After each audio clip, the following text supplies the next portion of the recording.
And we are here today, joined in the Yahoo Esports studio by Waylon Rosell, Jared Kennedy. First time doing a sit down with you guys in this setup, so a little bit of technical. It's a fantastic setup. Thank you. Yeah, we put a bunch of League of Legends stuff. Yeah. I don't know. The Poro was not my decision, but either way. So, do you guys want to talk a little bit about first, maybe introductions on who each of you are? Sure. I'm Jared Kennedy. I'm director of merch alongside Waylon Rosell. I also lead merchandise for Riot Games. Good to be here. Very good. Hi.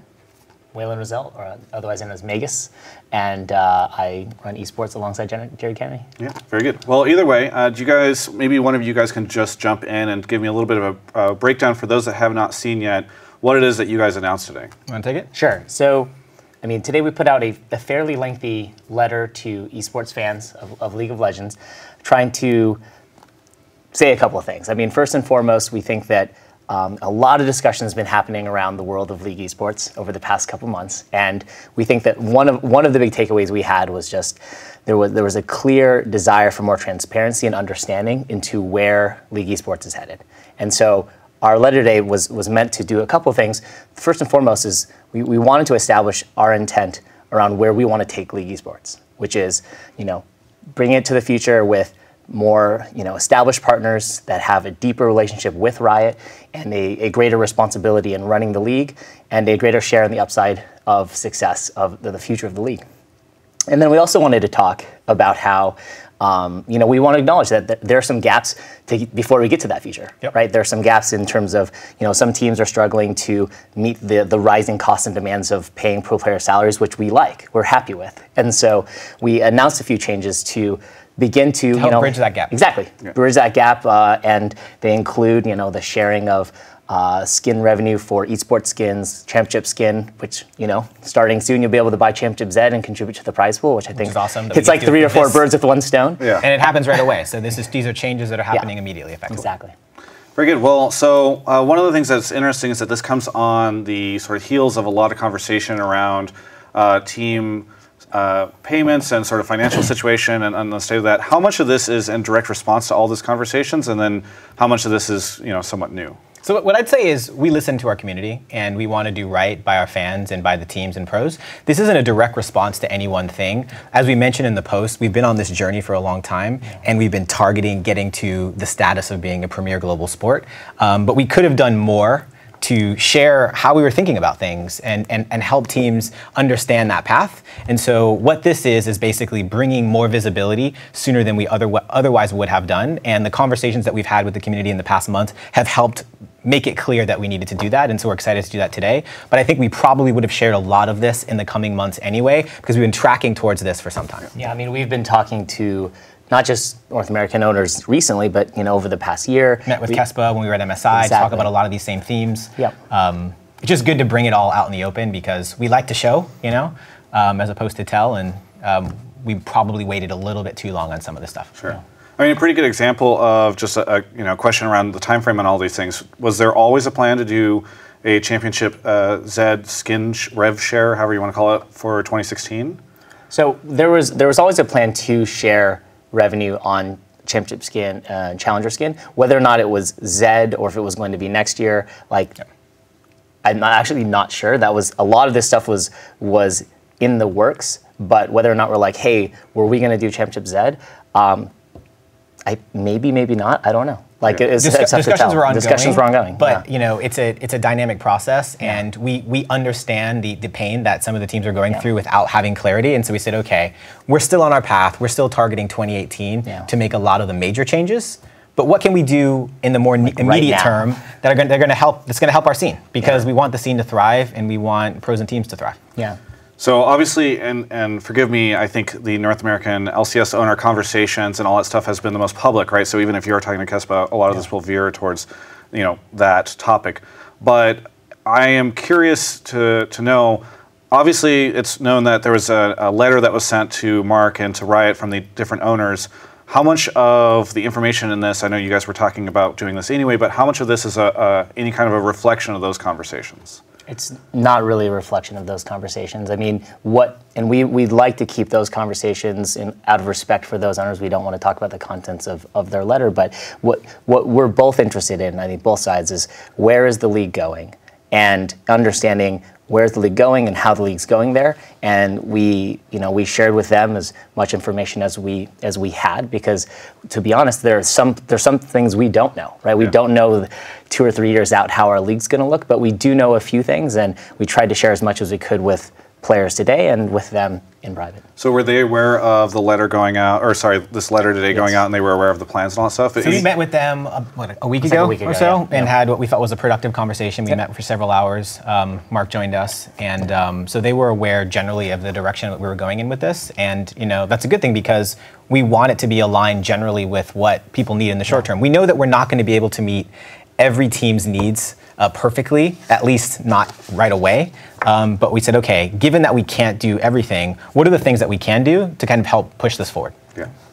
Well, let's go ahead and jump into sort of the meat of that post. First, addressing the media distribution and ad sales conversation that you guys had in there. Jared, it's interesting because you are somewhat of a new face within the context of what is still, admittedly, a very short time for Riot Esports, but sort of stepping in an area that I think Dustin Beck formerly involved himself. But what is your take on how media rights and ad sales, how that should operate within the LCS and the broader Riot Esports ecosystem? Sure. So media rights and sponsorship are going to be a big part of the business side of our sport. We believe that and expect that to be true. Just like pretty much if you look at any major sport, media is an important part. And we know that we have not gotten to the appropriate scale or size on media revenue for this sport, and we've been working towards that for some time. And you saw we had American Express and Coca-Cola come in at various times. But at the end of the day, we haven't gotten to the point where we're saying, yep, we've got the lifeblood of our sport flowing through media and sponsorship. And to get there, we're holding the line to basically attract the right types of sponsors who want to be in this for the long term with us. And so by taking that long-term view, we haven't had as much to show in the short term, but much like with this post, we've been working very hard behind the scenes because we view this as a core component of the future. If we don't nail this, our sport will suffer for it, and we're not prepared to let that happen. So it's very important. Yeah, and as we have in the post, it's one of our 3 pillars of where we believe the league's revenue will be coming from. And we don't know all sources, and there may be new sources in the future, but we believe through sponsorships and media, through digital revenue and digital merchandise, sometimes what we call it, and through physical merchandise is where we believe currently and in the future where league revenues are going to come from. And so all those, I think, are underdeveloped right now. I think we can do better across all those fronts. And the reason we sort of focused on digital goods is because we thought that was actually the area where we could see the most immediate impact in 2017. And we hope as we form deeper partnerships with teams and pros that we're able to both flesh out the merchandise side as well. And the media piece. Yeah. Well, so one of the quotes from the post was, we've been working for over a year to restructure and expand our approach to media distribution and ad sponsorship sales. Understand that you also mentioned that you can't talk about anything explicitly, and understand your negotiations and all these guys. But when you say that you're restructuring and expanding the approach, what does that mean exactly? Sure. So what it means is there's a traditional way that we've done things, which is basically on a regional basis, we go out and we do deals for distribution, and we'll continue to do that. But we're wondering, is there anything else that we should be doing that allows us to better position the league to be monetized, right? So how do we augment our existing situation, our existing distribution play, to allow us to say, hey, this is a product that sponsors can get really excited about, and they understand how they're going to interact with it, and just really streamlining the process towards monetization. That can take a lot of different forms, and we're having lots of conversations, and so we don't want to be evasive. It's just that we don't have a lot to talk about yet because nothing's baked. But the goal is, how do we go from where we've been over the past several seasons, which is multi-platform distribution on a regional basis, to potentially multi-platform distribution on a regional basis plus maybe some global sponsors, right? Maybe it's, could we do that? Could we have a sponsor that goes across leagues? Potentially. Yeah. What would that look like? How would it be structured? How would those flows work? We've got 13 leagues around the world, so it's really hard to solve these types of problems at the business level, but we're actively working towards it, and we're excited about the potential. Yeah. For just out of curiosity, I know obviously we've had Coca-Cola and American Express come in. It does seem like the NALCS has been unsponsored this year. What do you think has held the LCS back from having more sponsors available to them? I think that with it, it's mostly a result of us, trying to go at it ourselves, just candidly over the past few years, and not having the right team and to actually land some of those sponsors, right? And also, I think a key component is that this stuff takes time, right? 3 or 4 years ago, when we would go to a sponsor, they'd be like, "Who are you guys?" Right? And then 2 or 3 years ago, it was, "What is esports?" Right? And over the past year, it takes a long time to educate some of the premium brands, some of these brands that are only used to investing in traditional sports, what esports is, what streaming is, and convincing them that this is a place that they want to be, and that League of Legends Esports, which we believe is a premium sport product, is a place that they want to be. Yeah. And so it's just taken a lot of time to get there. And I think that as we continue to build out that muscle, educate sponsors, find potential partners out in the marketplace that can help us do so, I think that we stand a much better chance at getting to the future where, that I think League Esports deserves, because we do believe that given our size, given the quality of the offering and the level of production, that it is a premium sport product. We want to position it alongside all the other major sports. Exactly. And I really want to double down on that education point. We can only do so much ourselves. We need partners in the marketplace out educating brands and sponsors that that League is different, and we truly believe that. We believe that we are a premier esport that should be considered alongside those other sports for your sponsorship dollars. Yeah, I mean, it's been what, decades and decades, and even over a century for some other traditional sports to build up the brand value and the partnerships that have led to the big money that's flowing into traditional sports these days, at least in North America and elsewhere. We've been around for 5 years. And so that's no excuse, right? But what it means is that's the challenge that we have to overcome, is we have to really re-educate a system that's set up to not understand and appreciate, and in terms of valuation, what our sport is. And we're not going to do it alone, right? The teams are out educating as well, and that's awesome. They've developed great sponsor relationships with their brands, and we need to collaborate more with them around the world to do really interesting things. We think when we work closer together, we unlock a lot more value for the entire ecosystem. Sure, I want to get into that in just a second, but one question I wanted to follow up on is, you mentioned that you view League as a premium esport. Is there a point in time in which first off, do you think that holds you back in terms of what you can access? And is there a point in time where you say, oh, okay, well, maybe we can't hold back anymore for these premium deals. Maybe we need to start taking stuff. Absolutely. We have a hypothesis, and if that hypothesis is proven false, we'll adjust and move forward, right? This is not, this way is the only way. We're constantly learning, we're constantly reevaluating our strategies, and we're trying to be as adaptable as we can be. Right now, we think we have a really good chance of succeeding against our strategy, but if we're wrong, we'll adapt, because we know that we've got to continue to build out the ecosystem. We know that we've got to get more revenue into the scene, and the community is going to hold us accountable for that, and they should. But if we're thinking about where truly we can land, I think that we owe it to not just ourselves, but to fans of League out there to take that shot and to try to position ourselves as that premium sport, because that unlocks a future that is dramatically different than where we are today, and it's going to be fucking awesome. Oh, sorry. No, you're good. It's going to be awesome. Yeah. Just out of curiosity, because I know that it's been about 5 years, and certainly there is time to ramp up on all this stuff, but after so many years, do you feel like now even it's been so long to try to sell these premium sponsors, and we haven't seen the Coke come back or American Express come back? I mean, is it been that long yet, or I mean, how long does it take?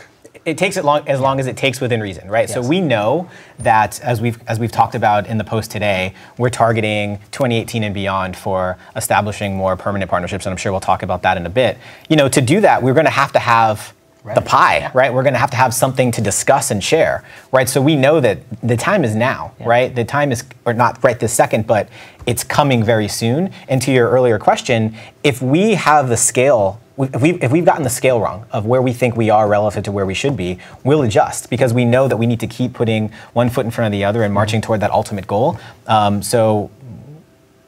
But I'd say we remain confident. We remain confident that we're going to get there. Now, you also mentioned the value of having the teams out there doing this as well. Your post established that you are looking to sell and create media right deals and all that kind of thing down the road, as you just mentioned. There wasn't a connection for me between how that will assist the teams. Are there plans to rev share the sponsorships with the teams? I mean, how would the league getting sold directly assist the teams, in your opinion?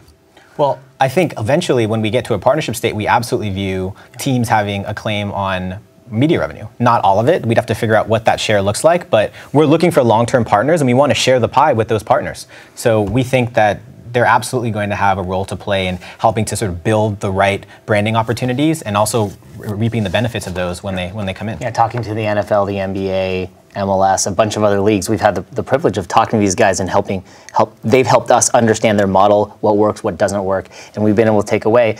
One common factor is we have to set up a system where everyone is incentivized for the success of the league, right? And everyone has to be thinking along the same time frame, right? Whether it's split over split or 5 or 10 years out. Right now, I think we have a system where it's not bad, but at the same point, like there are these problems where not everyone's maybe incentivized for the long-term success of the league versus thinking short-term because of the relegation system we have now. But how we navigate out of that is incredibly complex, which is why we stated it's going to take some time to figure out. The solution is going to differ from region to region, right? And so EU LCS fans who are yelling at me like, oh no, franchise. Every single league is going to have to take a look at itself and go, where do we want to go? What's right for the league? What's right for the fans? And try to make that decision. But we do need to set up a system where everyone wins in the end so that we're all pulling in the same direction. Yeah. Well, let's transition into teams. And we do have our first question here that I'll just go ahead and read off. And sorry, we don't have your name yet, but I'll work on getting names shortly.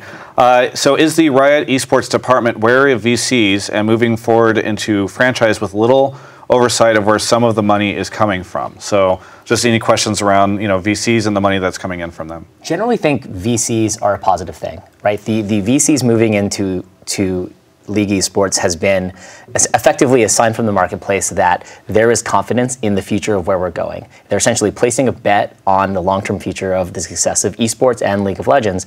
And so we think that's a positive thing. We think that it can have a distortionary effect on the market. I think we've seen it. I think we've seen one of the effects that we think is a good thing, right, is higher pro salaries.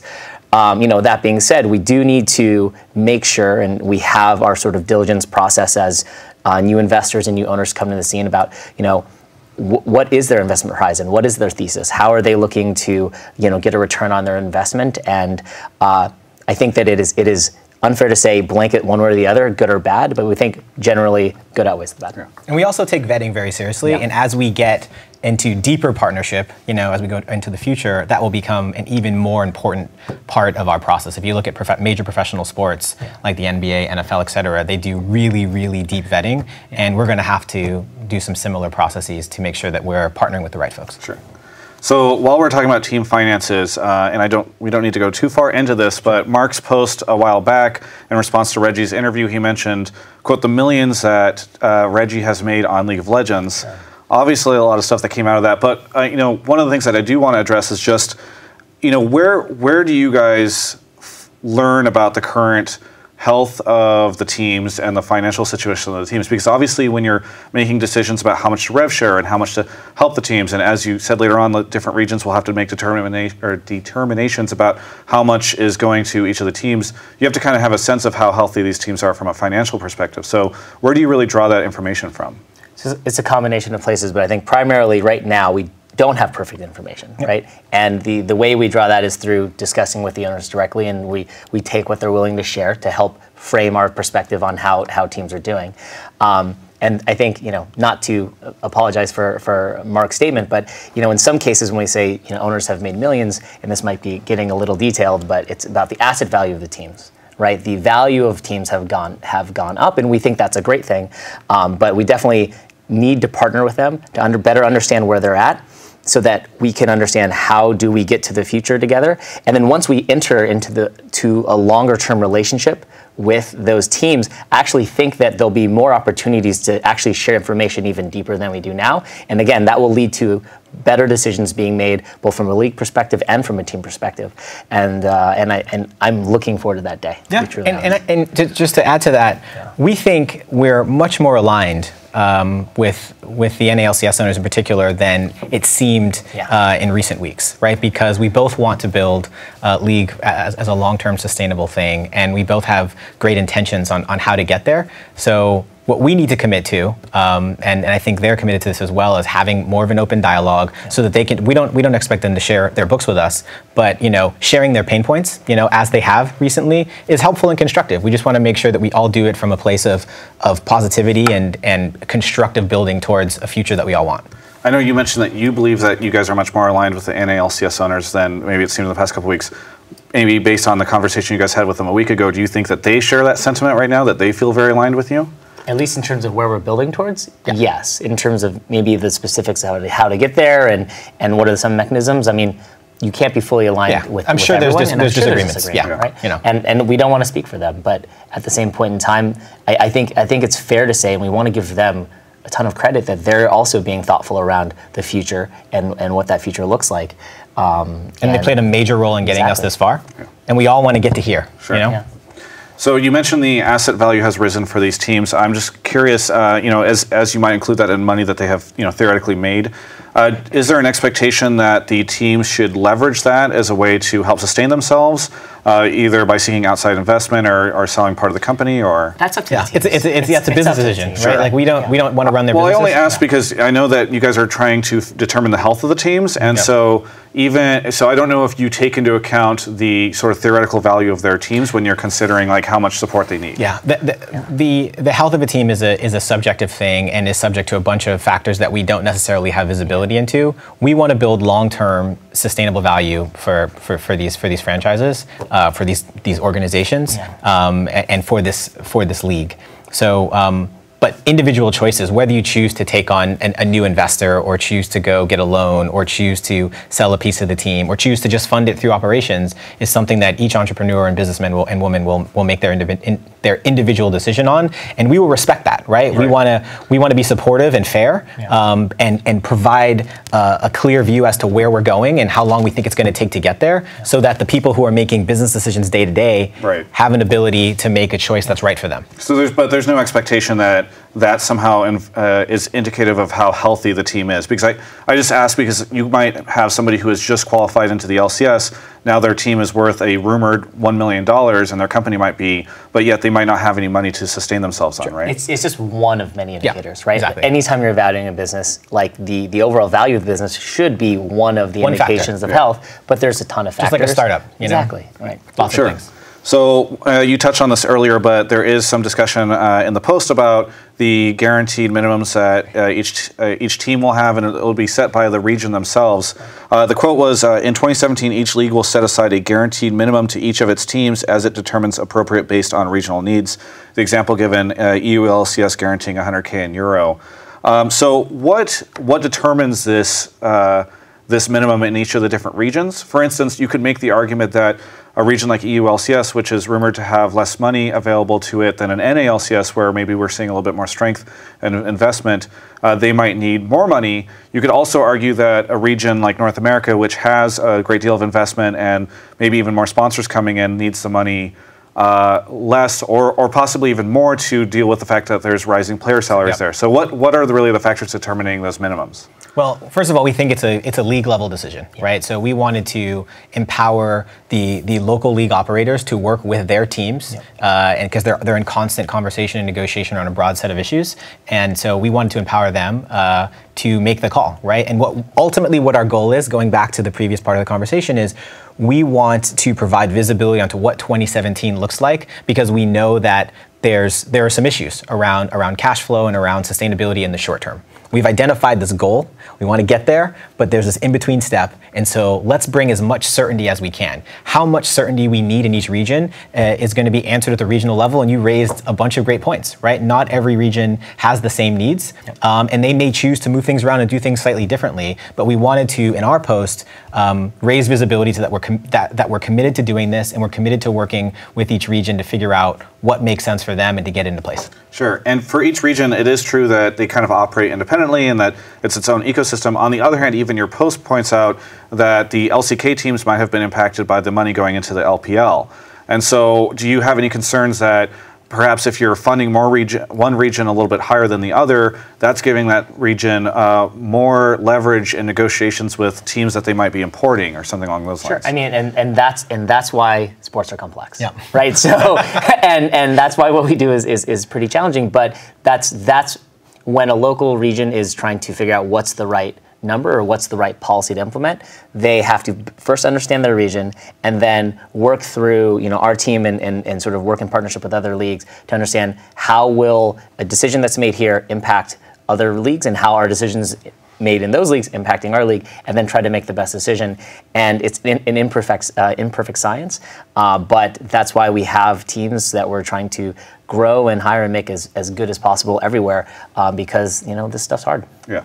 And so when you have a situation where each of the different regions is sort of deciding on themselves, is there any involvement from Central Riot? I ask because this has been, for a long time, people have always been confused as to where the decision-making power is. Is this coming from Central Riot? Is this coming from EU LCS? Like best of twos, best of threes, all these kind of things, right?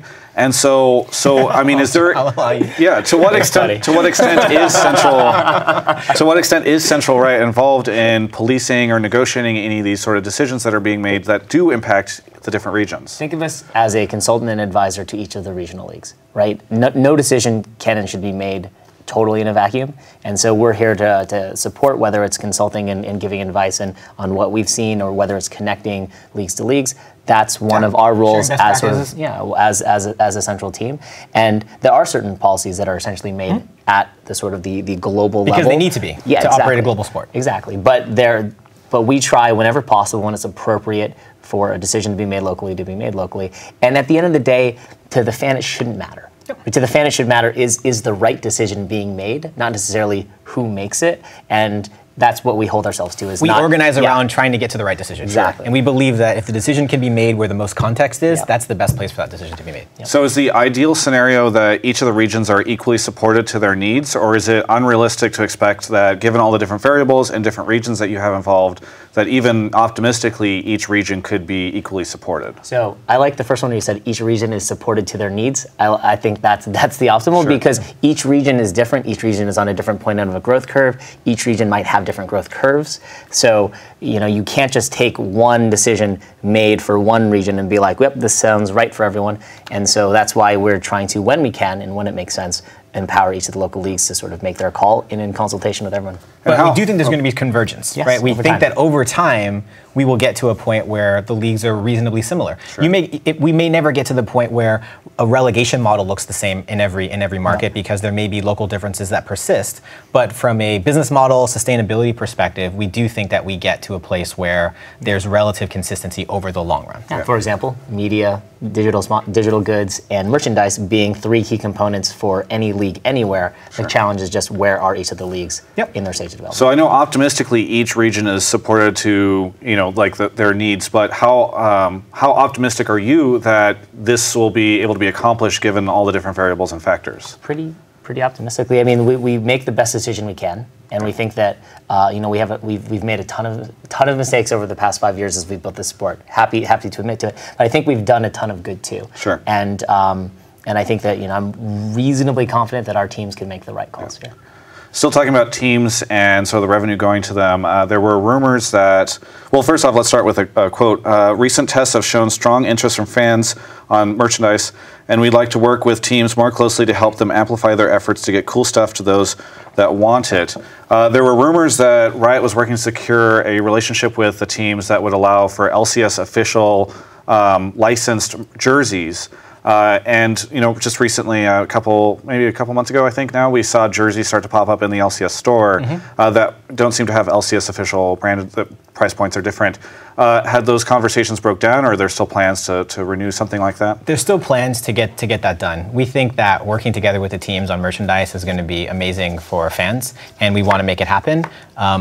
The challenge that we face is there's a lot of complexity, right? There's geographic complexity, there's business model complexity. Not every team takes the same approach to merchandise, and so figuring all that out and getting to a model that's fair and exciting for everyone has been hard, and we've had some missteps on the Riot side that we're prepared to own, but we're working through them. And I think getting merch into the studio store was a nice small first step. Sure. Getting the jerseys to the Air Canada Centre for the NA Finals was another small step in the right direction. Not perfect by any means, but we're making baby steps. But the goal is absolutely to coordinate on this, and we're committed to exploring that with the teams in 2017.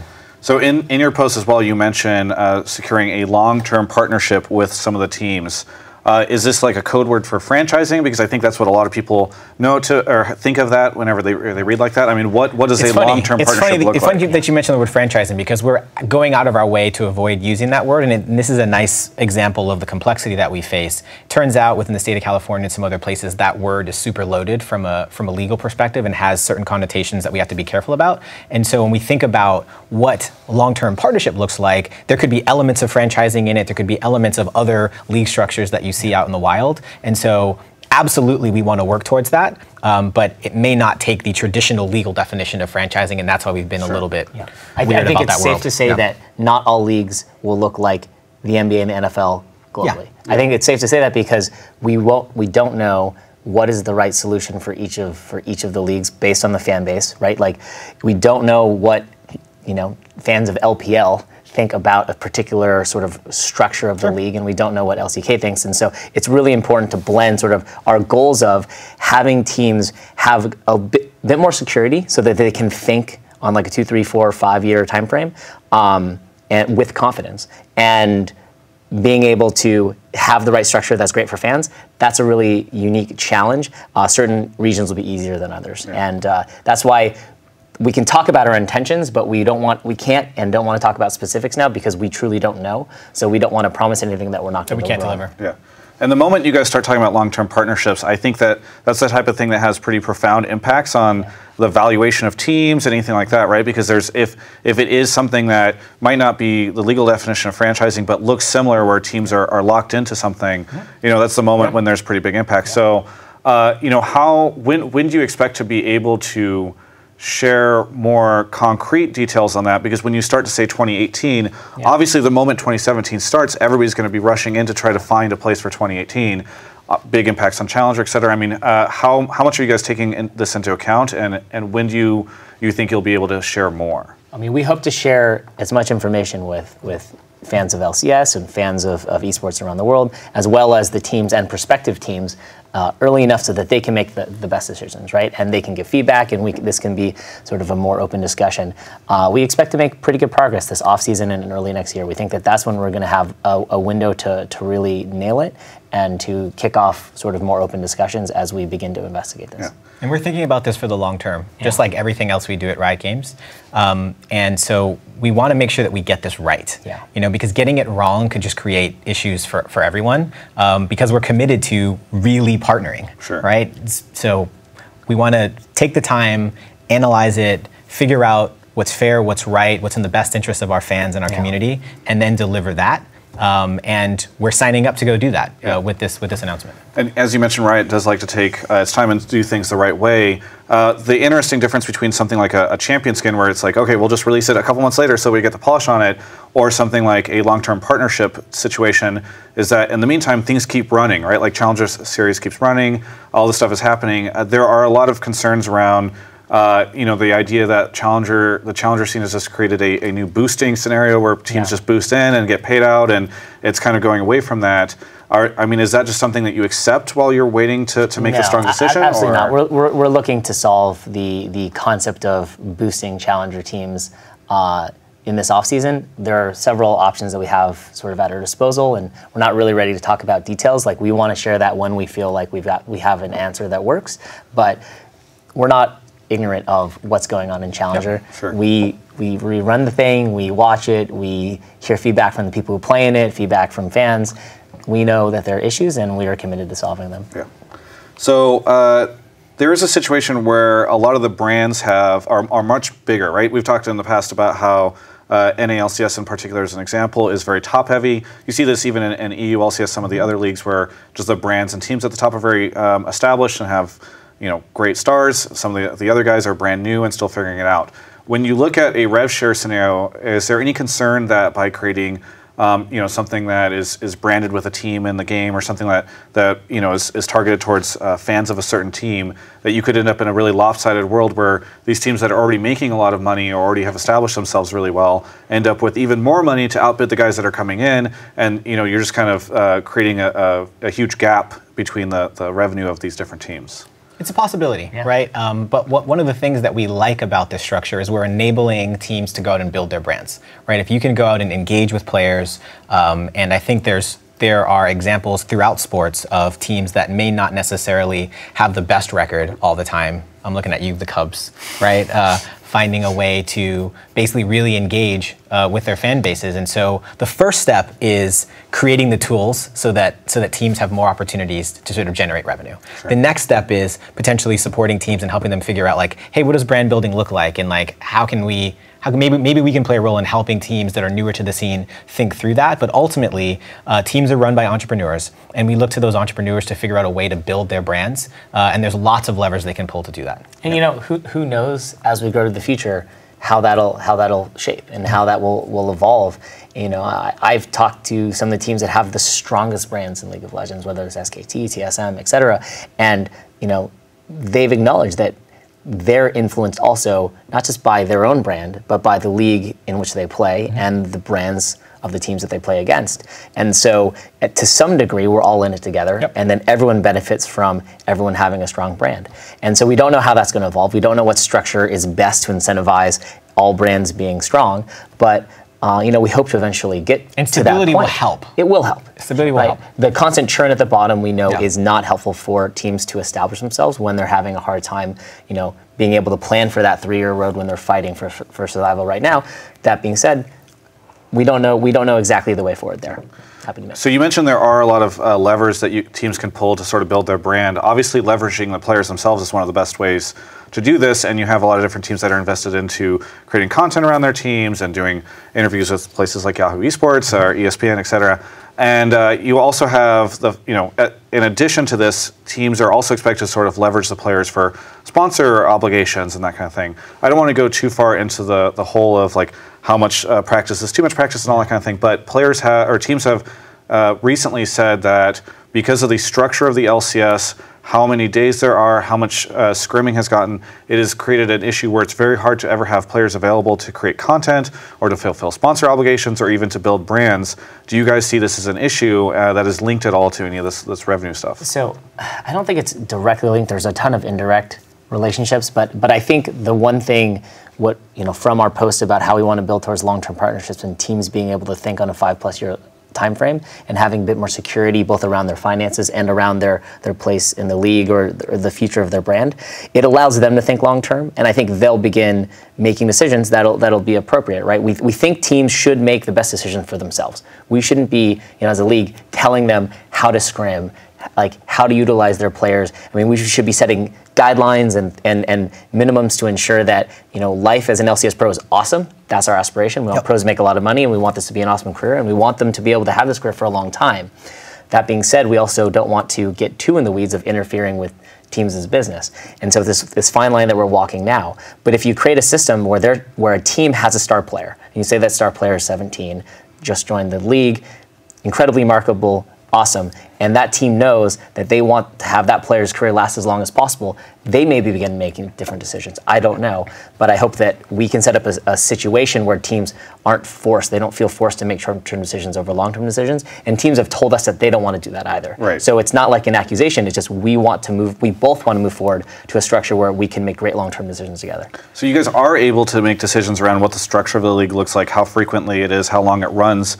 We have a situation right now where star players are playing almost year-round, right? Especially when you include all-stars and dealing with off-season stuff, IMs, etc.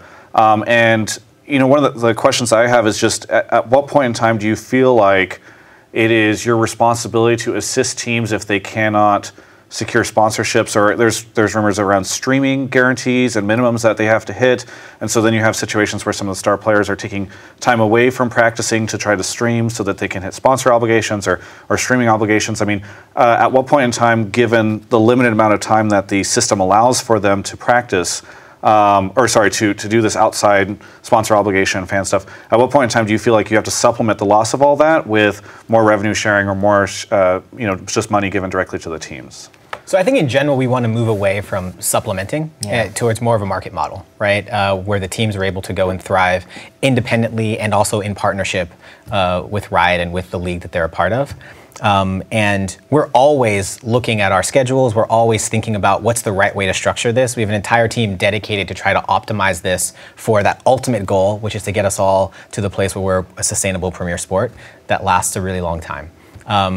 Do we have everything right now? Absolutely not. But we're constantly evaluating it, and we think that the current structure has a ton of pros to some of the cons that go along with it. And everything's about trade-offs, right? And so we're going to constantly continue evaluating it. We want to have that open dialogue, and we hope that over time we track towards something that's more like equilibrium for us and the teams that makes sense for everyone. Yeah. I mean, as you say, you want to get to an open marketplace. Is there a world in which the teams just say, like, we don't have enough time, the system doesn't allow us enough time to fulfill sponsor obligations or stream or do any of these other things, and that's a time when you would potentially look at changing the schedule to accommodate something like that? So I think like the key party that's not been mentioned when we talk about schedule is fans.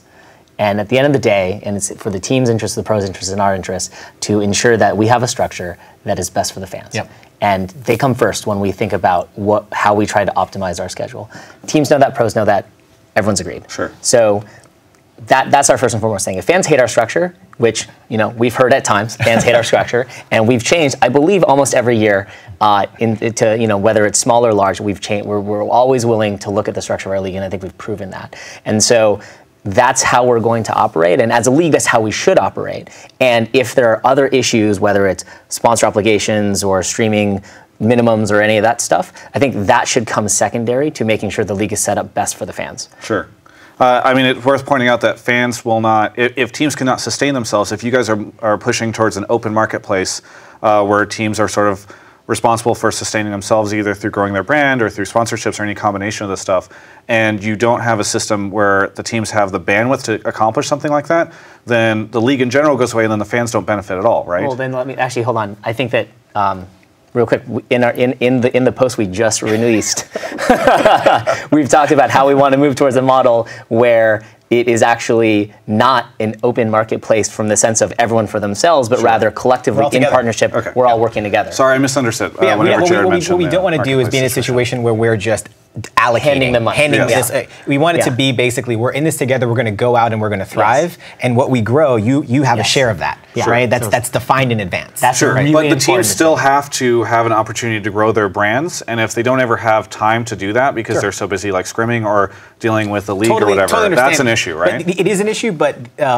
we're working towards 100% alignment, right? Because when we get to this state where we're all in partnership, we have the exact same interests, right? If we win, if we as the LCS win, Riot wins, teams win, pros win, then in theory, we're going to come up with the right structure for everything. Yeah. My concern is only that it seems like the post addresses a lot of opportunities for teams to make money down the road, and that sounds great if you guys are going to help them out from in-game items and all that kind of thing. If there is still an expectation that these guys are securing their own sponsorship, and those sponsorships come with obligations for player involvement and all that kind of thing, and the system doesn't have any time for the players to do anything there, that becomes an issue, right? We acknowledge that we have to have a system that doesn't fall over on its side, right? And we're working towards that, and we're confident that we're going to get there, and we're going to get there, in the next year and a half. We feel pretty confident that, especially as we introduce new revenue streams, remember that sponsorship as a whole will be a smaller percentage of a team's revenue share. And I think that that's an important part. As you reduce dependencies on a single stream, you build a bit more stability because you're not worried about one single sponsor pulling out and torpedoing your ability to run the team. And B, you don't have to plan your day or your week around fulfilling a particular sponsor obligation if, for example, we do land a great media deal. Yeah, sure. Or if digital goods are great, or if sponsorships are better, or media, or merchandise is better, et cetera, et cetera. Another example is, as there is more collaboration between league and team, there can be more league and team sponsors. So when you're doing league activities, you're also doing team activities. Sure. And so that actually frees up time because it gets double counted. That's actually one of the ways others, traditional sports work is that if you sponsor a league, you actually are required to work with a set number of teams. And there's a lot of really interesting things that we can only do as we move towards. Got to get that stability first. Exactly. We've got to establish who our partners are, and it's going to unlock a ton of opportunity. So using TSM as an example of this year we had it's arguable that several star players on that team turned down money in order to have a better performance for a chance at Worlds, right? Simply because it's pretty well known that if you're an established name in League, there's a pretty good chance that you could disembark from a team or even spend less time practicing and just stream and make a lot of money streaming, as some people say millions even. Is there concerns that right now you have players that are essentially turning down better revenue generating opportunities to compete in the league? So we think that, and maybe not directly answering your question, but answering a concern that teams have told us is, winning should matter. And we agree. Winning should definitely matter. And that's why, when we talk about creating new revenue opportunities, it's across a multitude of fronts. It's not just about creating, digital goods that we then split equally. We want teams who win to be able to reap some of the rewards. Now, within balance, as you've pointed out, everything out of balance can lead to disharmony, as if all of your money was stacked towards the winner, then it creates a snowball effect that's not good, just like in League of Legends. You don't want snowballing unless it's on your team. Yeah. But so that's why when we talk about some of the opportunities, we're saying, hey, let's put some of the money, like for example, Challenger skin to MSI and Championship skin and Championship Award to the prize pool of Worlds, so that people who do focus on winning and who do dedicate it and give it their all and who are masters of their craft do get the upside of benefiting from that. Sure. So we have just a couple more questions for me to get through, and then we'll be taking questions from the chat. I know we're running a little bit behind, but so much to talk about here.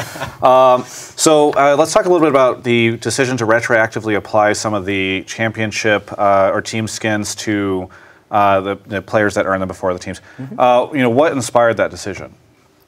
I mean, there are only 5 teams that have won a world championship. It's a special thing, and we to us it's like they're near and dear to our hearts, and as well we know from esports fans around the world have told us, as we do, we made TPA skins and then we made SKT skins, and people were like, what about Fnatic? Fnatic won, and we went back and did it. When we created rings, we went back and gave Fnatic rings, and we feel like winning a championship, it's a very exclusive club. So exclusive that we feel like it's worth sort of tipping the cap and acknowledging the role that they've had in the history of our sport, and we thought it was the right thing to do. Sure. So why not do it before? If it was the right thing to do all along, because I think one of the questions people might have, or one of your, some of your critics might say, is that this whole conversation around how much of the profit from these skins were going to the teams came up in the last couple of weeks, and there were, I think, some people that were really surprised that none of the teams were previously profiting from any of this. So why do it now, and why not have just done it whenever you started doing this a couple years ago? I mean, I kind of wish we did it a year ago, but we didn't.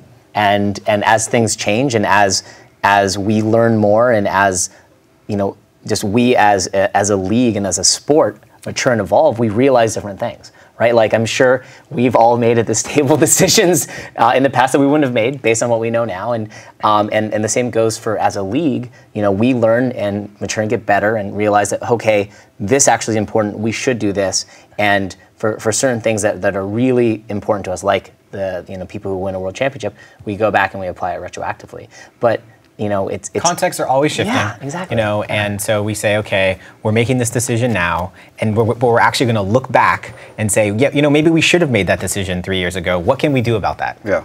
We're already in the future. What can we do? Well, we can go back and try to make it right. Sure.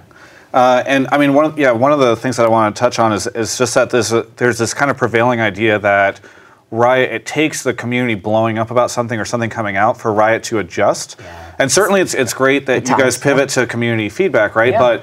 But a lot of people would say the only reason this stuff is happening is because the community found out about the stuff and feels really frustrated about it. Look, sometimes that's the case. Sometimes the community keeps us honest because we do something we believe, and the community's like, whoa, that's wrong. And we're like, okay, cool, good information, we process that, we make the decision. Sometimes, as was the case, and as Jared mentioned, we've been talking to various teams about the concept of sharing of team championship skins and other esports skin revenue a long time back, and it takes the community blowing up for being like, okay, well, we're not ready because we really didn't want to announce it right now just because we weren't ready. We wish we could unveil this whole master plan with a media deal in place and it's all this other stuff, and we're like, hey guys, we did it, right? Yeah. But we realized we sort of made the trade-off. We're like, look, we'd rather do what we can now, know that it's an imperfect system, and know that people are going to call us out on, hey, there's a combination of things that they're committed to doing, things that are promises,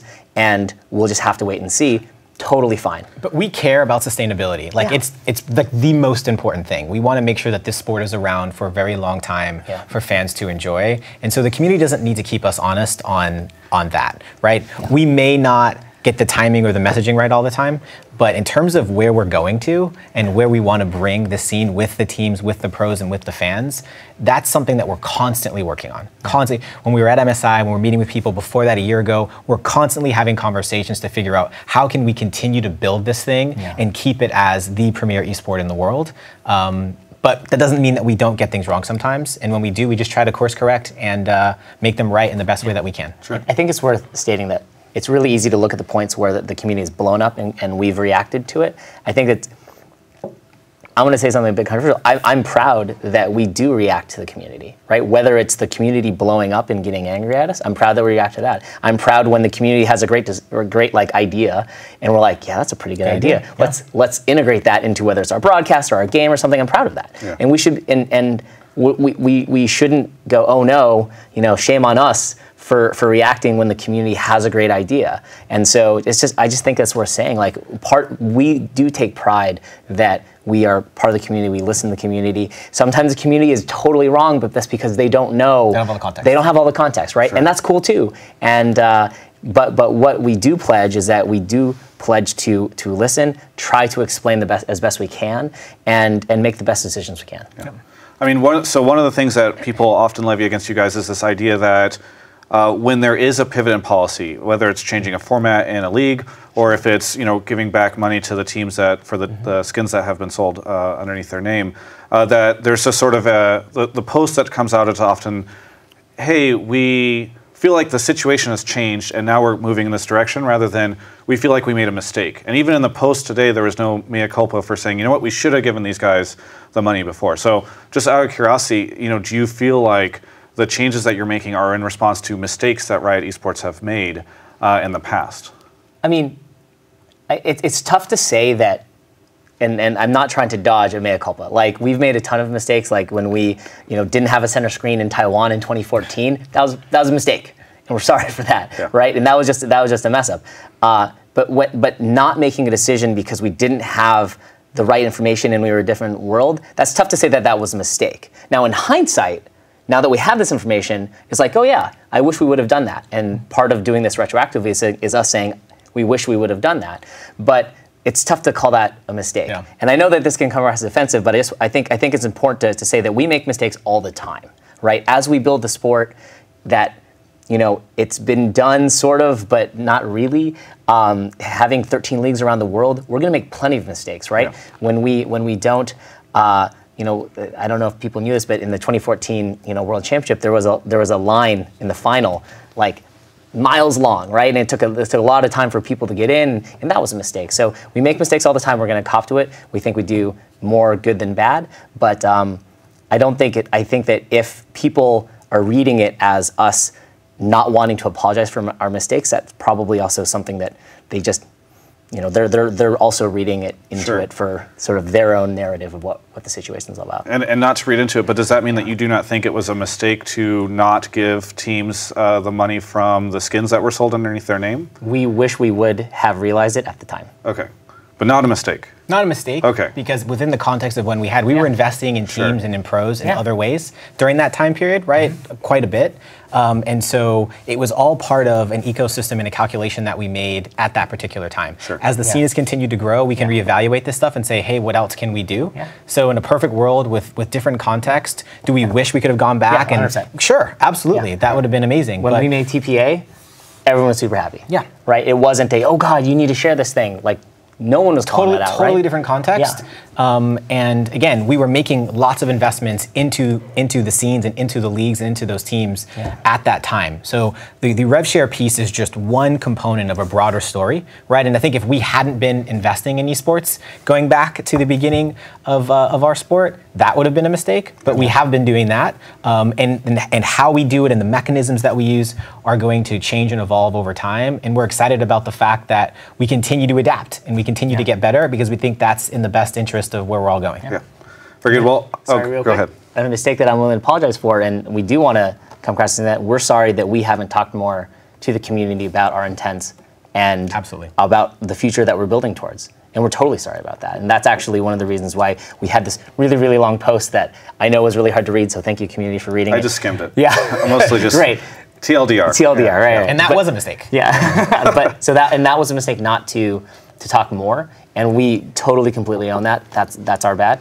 And we hope to rectify that going forward. Cool. That's all we can do. Well, we have about 10 or 15 minutes to go ahead and dive into some questions here. Cool. I regret asking for names because now I don't know how to pronounce this man's last name. So we're going to go with Len, which is his first name. Hey, Len. What's up, Len? Len says in chat, so what is it that will make teams have positive income during 2017?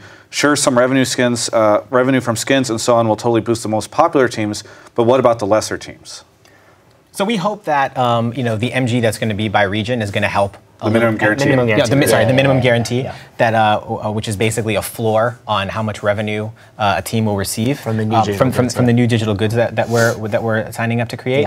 Will help a little bit. That's not going to be the entire story, but this was never intended to be a complete plug for every team in every way, right? Because we're tracking towards a future, and we said, okay, what are the things that we can do now to provide visibility and to help along this journey? But I don't think we have the expectation that we're going to ensure that every team is in the black for 2017. That's not our goal. And as we build this sport, we know that there's still a couple teams as early as in the NBA, which is making money hand over fist, that there's still some teams losing money back in it. Even as early as a couple years ago, and maybe even last year, I don't remember, there were one or two.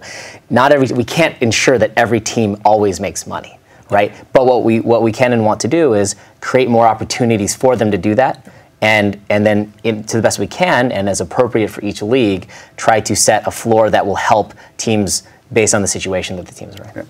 So it looks like we're still getting questions in, and feel free to submit your own if you're watching. One of the questions we have, not you. One of the questions is, what level of urgency do you feel there is in solving these issues, and when is it too late to have made progress?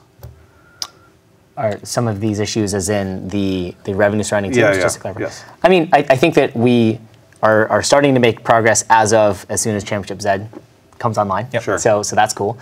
And I think that 2017, while a year can be a long time, right? In the overall life of a sport, a year is actually not that long. Yeah. And we think that we've given teams in all regions much more information around how they should plan next year, and then we've given them more information on what 2018 will look like broadly. And as we progress through the following months and quarter, et cetera, we'll be able to provide both esports fans and teams more information for how 2018 is going to look. Yeah. And so that's I think that is sort of our obligation that we should be doing.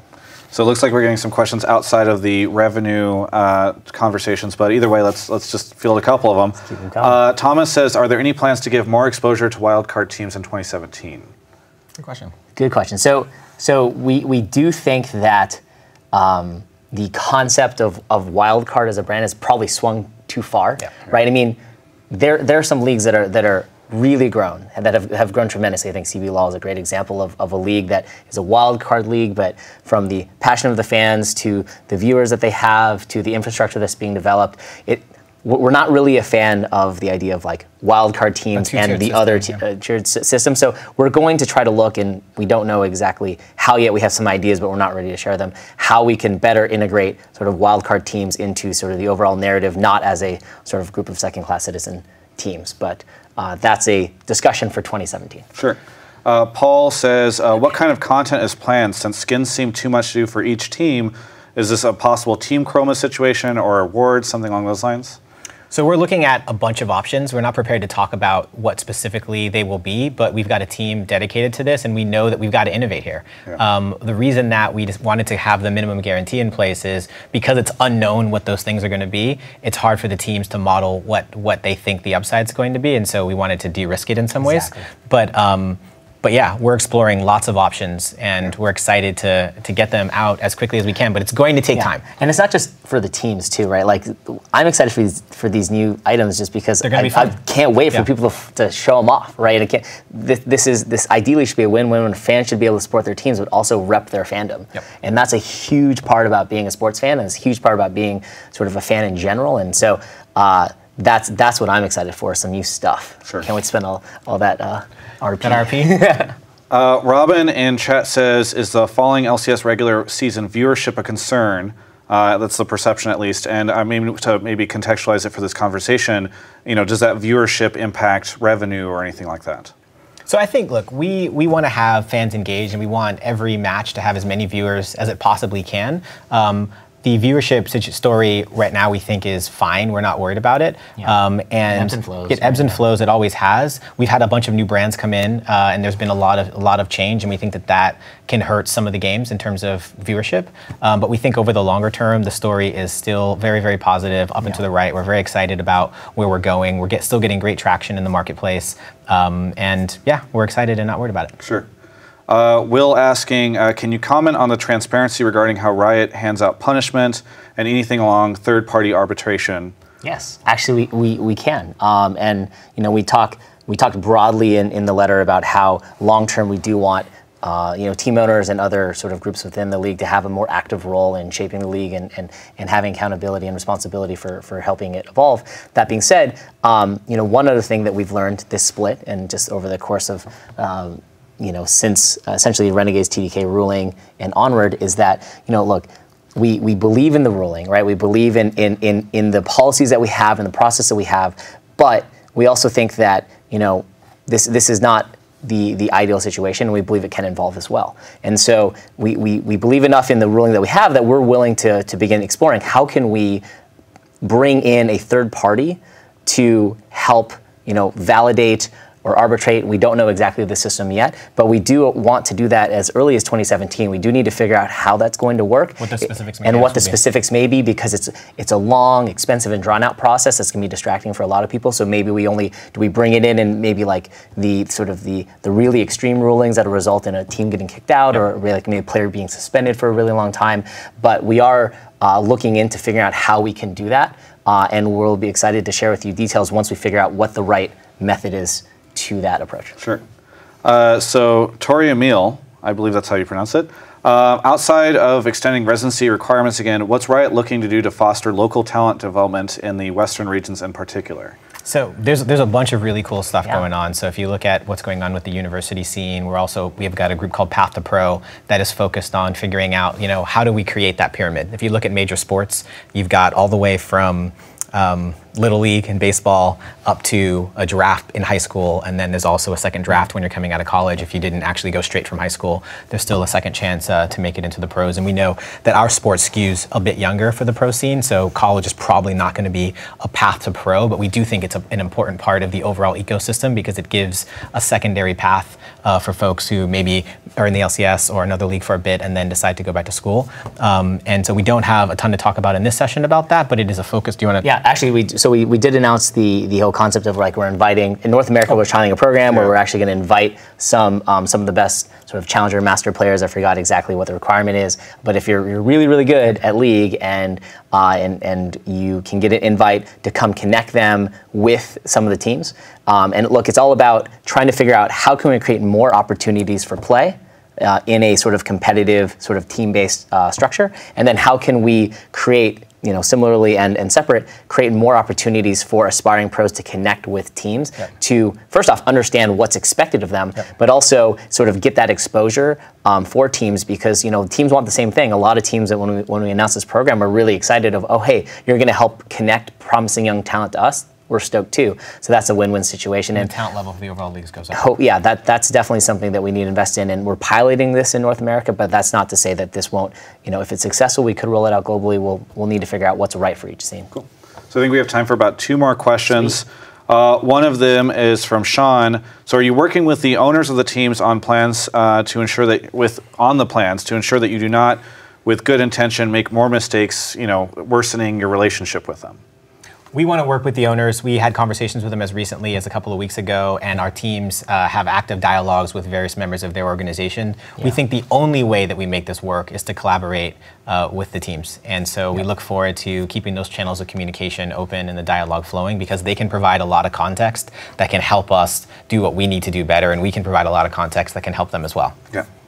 Another question here, what does a good year of business look like for the LCS and maybe 2017? What would it look like if everything went really well? Well, I think if we continue to track towards our goal, because by 2018 we want to have this partnership plan in place. So it would be identifying what our media plan is, right? It would be identifying what our strategy is around permanent partnership, at least across the various leagues. They may vary, and it would be finding ways to work with the teams more. Waylon and I really want to see that collaboration deepen in 2017, excuse me, as do the rest of the team. And I think, for example, merchandise is something that we can work on in near real time to get figured out as a quick win, and then we'll transition into other opportunities later in the year. But from a business perspective, we should see lots of movement on media, deeper partnerships around things that we can do in the short term, like merch, and then identifying what the structure looks like for the long term. Yeah. So final question, we'll sneak this in. Anton asks, you guys have a lot of policies to enable growth into the LCS, and during the LCS, are you guys putting any thought towards the careers of pros after they exit the LCS? The current career opportunities seem quite limited, maybe possibly to coaching or working at Riot. So, Anton, that is a great question. And it's something we care deeply about. And one of the things, and we've talked about, when we're just sort of shooting the shit and we're talking about what could we do in the future when we have, more revenue in the scene, and how would we split it up? And, some ideas that we're kicking around are like, well, what if we were able to have, a scholarship fund eventually, so that if a pro wanted to go back to school, we could help them out there. And so we're excited as we build towards the future that we want to consider all paths and all frameworks of a pro's career.